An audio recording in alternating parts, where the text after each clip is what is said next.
And the last way that you can push back against the tide of uncontested elections is looking to an initiative all the way over in Australia called the Community Independence Movement. It's talked about in an article by nationbuilder.com.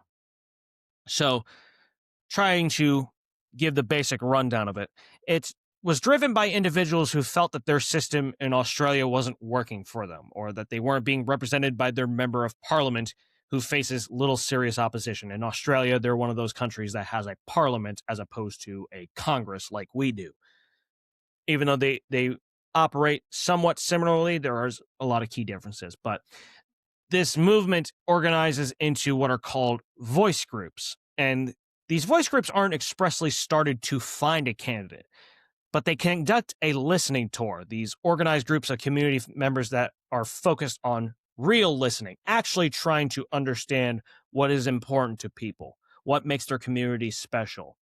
And so they gather in these intimate settings and engage in structured conversations where everyone can share opinions and input is documented.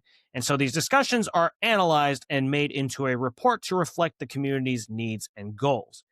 And if the findings indicate a desire for significant change, the group writes a sort of job description for the candidate who will represent them and opens up nominations to the public. And so the candidate that is selected runs with the backing of the group and reports regularly back to that voice group.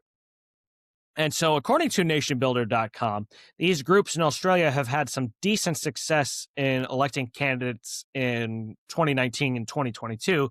And as of 2024, we're operating in over 20% of Australian federal electorates.